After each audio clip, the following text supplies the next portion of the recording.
You know that in 1954, microwaves sold for today's equivalent of $30,000, and today you can buy one for under 50.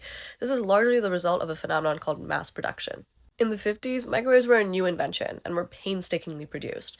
But today we've simplified that production and we can make many, many more microwaves. Of course, a cheap and easy TV dinner is not the only benefit of mass production. In fact, in recent decades, the price of many consumer goods has dropped dramatically as cheaper materials are more easily sourced and factories have dramatically increased output.